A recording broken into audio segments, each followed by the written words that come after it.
Baik semuanya, Assalamualaikum warahmatullahi wabarakatuh.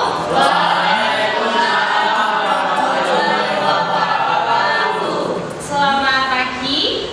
Pagi luar biasa. Oke, masih semangat?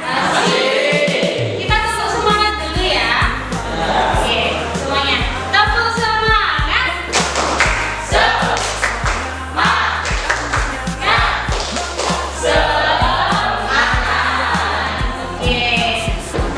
Semuanya, di sini Bu Aisyah akan mengajarkan kalian tentang topik kita kali ini, yaitu perubahan iklim. Nah, di sini Bu Aisyah ada video, kalian simak dan cermati baik-baik ya video yang ada di sini.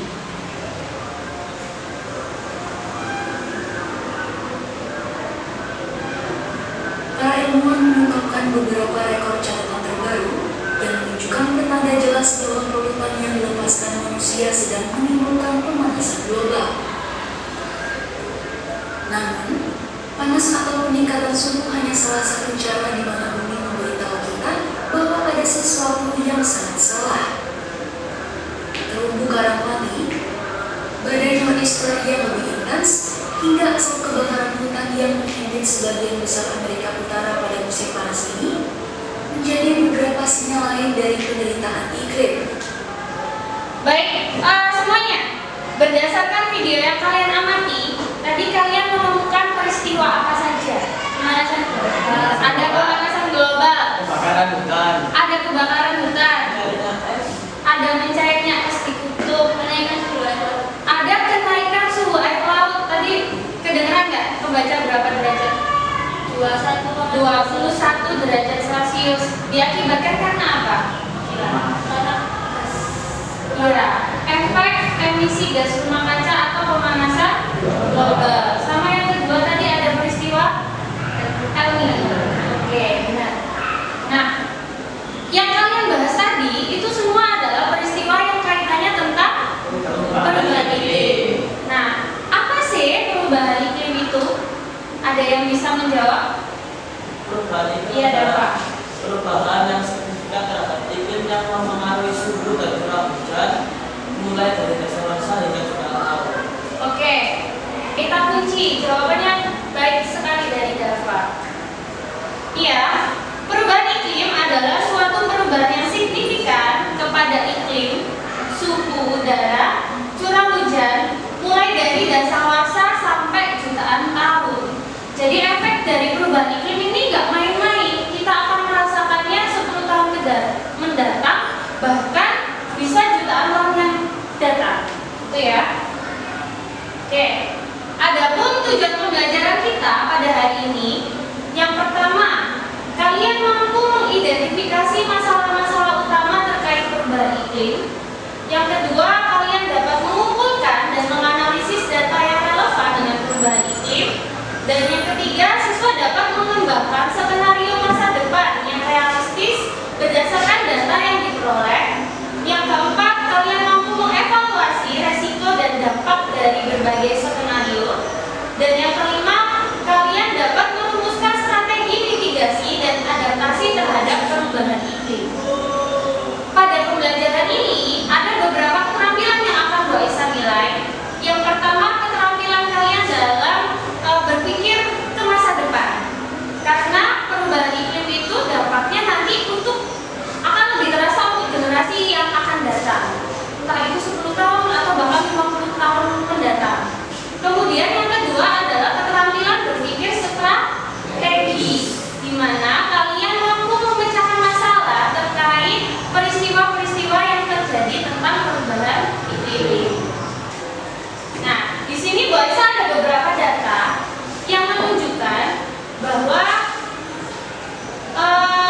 ada kenaikan temperatur global. Jadi kenaikan rata-rata suhu bumi pada tahun 1850 hingga 2023. Kalian bisa melihat dari grafik ini, perubahan signifikannya terjadi di tahun berapa?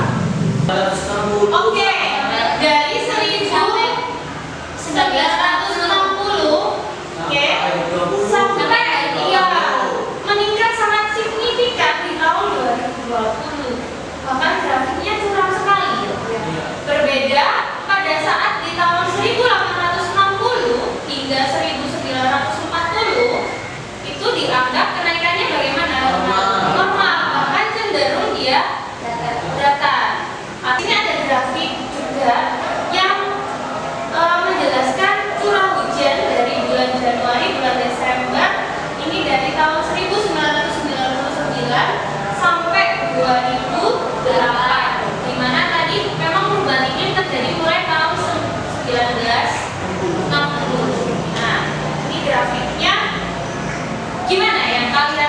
dari grafik ini? Naik turun atau lurus atau bagaimana? Oke, naik turun ya curah hujannya. Bulan di mana curah hujannya itu sedikit sekali, bahkan sama sekali nggak hujan. Itu di bulan Februari, dari sini ya.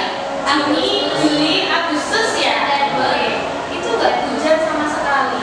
Bayangkan kalau kondisi yang seperti ini terjadi pada masyarakat yang dia tani misalnya atau pekebun, kira-kira efeknya apa? Ya, kekeringan, gagal panen dan sebagainya.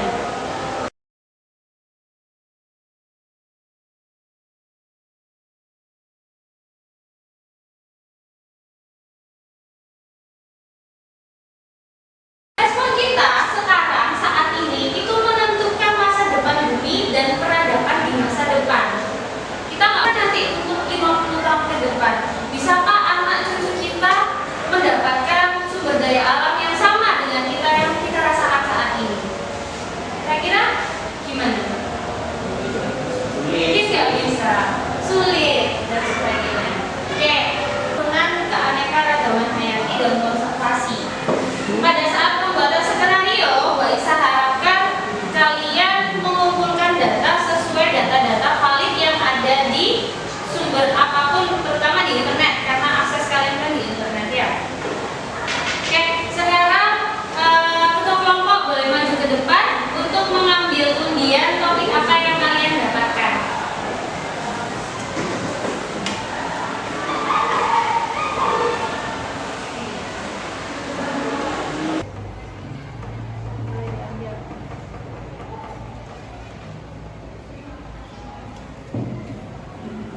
Ya, dari kelompoknya dapat apa? Keanekaragaman hayati. Keanekaragaman hayati. Kelompoknya Karisma? Pengurangan emisi karbon. Kelompoknya Akila? Krisis air. Kelompoknya Moza? Ketahanan pangan. Oke, sudah ya, topiknya sudah ada. Nanti bagaimana format skenarionya? Seperti yang ada di layar. Jadi mulai ada judul, kemudian ada rumusan masalah, pengumpulan data, alur skenario, dampak atau resiko skenario baik dampak secara jangka panjang maupun jangka pendek, kemudian rencana tindakan atau solusi yang bisa kalian lakukan untuk mengatasi masalah yang sudah kalian tuliskan di B tentang rumusan masalah. Nah, selama kalian kegiatan membuat skenario ini, Bu Aisyah akan dibantu oleh rekannya Bu Aisyah, Bu Febri. Ya, jadi nanti Bu Febri akan membimbing di kelompok yang sebelah kanan mungkin ya Bu ya. Bu Aisyah di sebelah kiri. Oke, semangat? Semangat.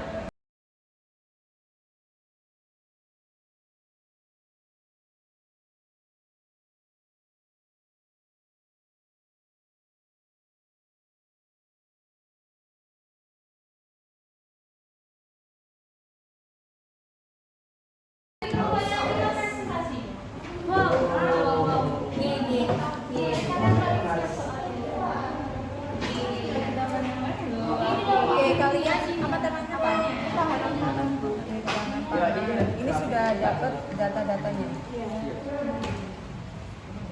Jadi tadi kalau yang saya tanya ini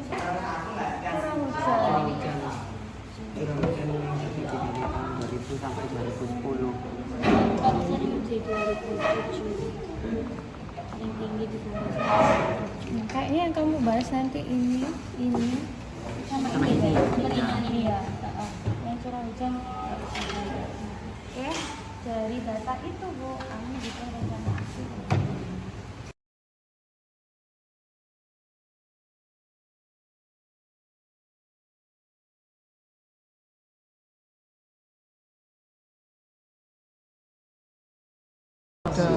Apa ini tentang apa ini? Penurunan keanekaragaman hayati. Skenario positifnya tentang apa aja yang kamu skenario? melestarikan in situ, melestarikan ex situ, rehabilitasi sama advokasi atau kampanye. Jadi kita memberitahu kepada masyarakat itu pentingnya tentang keanekaragaman hayati itu. Terus untuk mengedukasi masyarakat. Lalu kita juga melakukan penghijauan atau menanam pohon seperti di pinggir jalan, daerah perkantoran dan daerah pusat kota.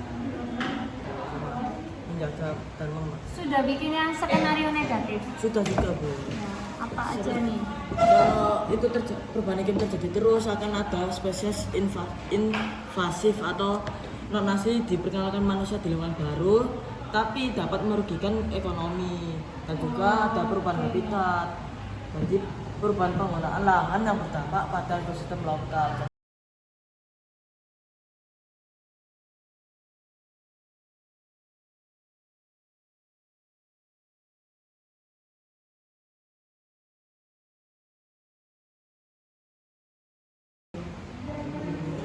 Oke, kelompoknya kalian apa nih rencananya?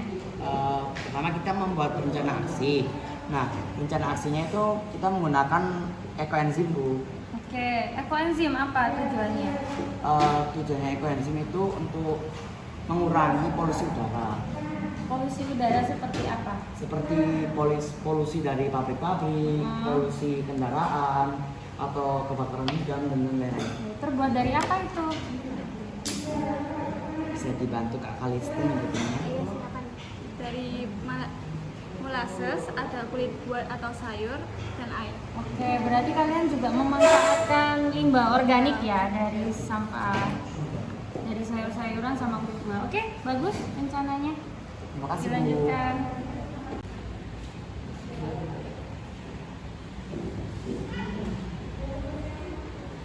Baik, semuanya sudah selesai skenario-nya? Sudah. Oke, sekarang kelompoknya siapa nih yang siap untuk presentasi? Oke, baik, kelompoknya Akila. Boleh maju ke depan.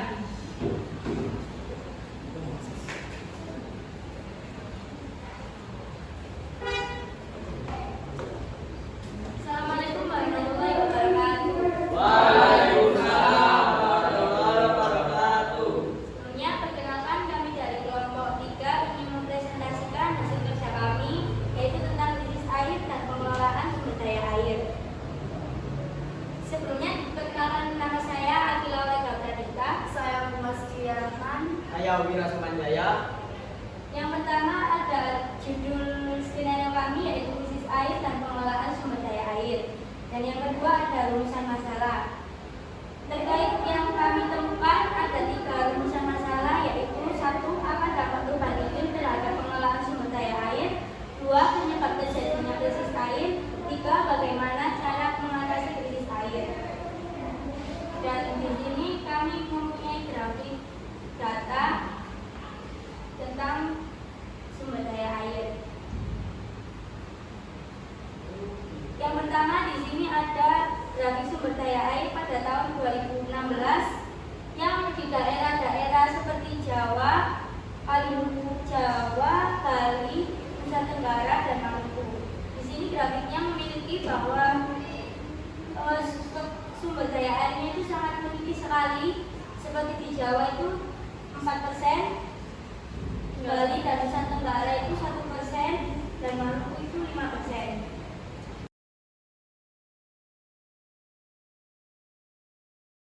Skenario konservasi air positif, membuat saluran biopori, menanam tumbuhan yang dapat menyerap air dan mengurangi limpasan. Skenario konservasi air yang negatif, terjadi genangan air dan menyebabkan banjir, kelangkaan air, kualitas air menurun. Aksi yang akan kami lakukan yang pertama adalah kita membuat pembuatan penjernihan air yang alat dan bahan yang diperlukan adalah galon, batu kerikil, arang, ijuk, pasir halus, tawas, kapur bubuk, kapori, dan biji kelor. Seperti ini gambarnya nanti alat untuk penjernihan air. Rencana aksi kedua kami membuat saluran resapan biopori. Alat dan bahan yang diperlukan adalah alat bor tanah, pipa PVC berukuran 4, gergaji, dan solder. Untuk cara pembuatannya, kami menentukan lokasi lubang resapan, siram tanah yang digunakan agar tanah menjadi empuk, lubangi tanah dengan diameter 10 sampai 15 cm menggunakan biopori atau linggis. Kemudian menggali lubang sedalam 100 sampai 200 cm, lalu masukkan pipa PVC yang sudah diberi lubang menggunakan solder. Oke, presentasi yang bagus sekali untuk Akila. Kita beri aplaus untuk kelompoknya Akila. Nah, dari hasil presentasi kelompoknya Akila ada yang bertanya? Oke, baik, boleh Karisma. Apa sih manfaat saluran biopori untuk mengatasi krisis air? Baik, terima kasih pertanyaannya. Manfaat dari saluran resapan biopori untuk mengatasi krisis air adalah air yang diresap oleh biopori itu untuk menanggulangi banjir, jadi tidak akan terjadi banjir ketika hujan turun. Terus yang kedua itu untuk disalurkan ke pohon agar airnya itu diresap oleh saluran biopori dan disalurkan ke pohon. Dan yang ketiga itu untuk menyimpan air tanah. Jadi saluran biopori tadi itu disimpan masuk ke dalam biopori tadi dan disimpan ke dalam tanah. Bagaimana Karisma? Ampi Manerana SMP Negeri 25 Surabaya membangun karakter siswanya aman menyerah menghadapi tantangan jayalah wujudkan siswa-siswi 25 Surabaya semangatnya semangat belajar baca menulis pemahaman marilah kita tangan Baik, semuanya. Hari ini kalian sudah mempelajari apa saja nih? Tentang perubahan iklim. Apalagi, Moza? Pembuatan skenario Oke, pembuatan skenario untuk ketahanan pangan. Ada lagi? Pembuatan rencana aksi untuk ekoenzim untuk mengurangi polusi udara. Oke, rencana aksi untuk mengurangi polusi udara. Apalagi? Mengumpulkan data dan grafik tentang keanekaragaman hayati flora dan fauna. Iya, pengumpulan data atau grafik tentang keanekaragaman hayati, flora dan fauna. Yang lainnya juga begitu ya tadi ya. Oke, sekarang apa saja sih tindakan mitigasi yang dapat kita lakukan untuk mengatasi perubahan iklim? Mulai dari kelompoknya Akila. Tadi rencananya apa nih untuk mitigasi perubahan iklim? Dari kelompok kami akan membuat dua, yaitu saluran resapan biopori dan penyaringan air tubuh bertingkat. Penjernihan air secara bertingkat ya, sama saluran biopori. Oke, untuk kelompoknya Mozani. Saya mengambil aksi untuk membuat pestisida alami untuk hidroponik dan juga itu penanaman sukun. Oke, penanaman sukun sama pembuatan biopestisida alami ya. Untuk kelompoknya Dava. Kita mengadakan pelestarian flora, misalnya pembibitan tanaman buah tin dengan menggunakan metode step dan congkak karena buah tin itu termasuk langka. Oke, ya.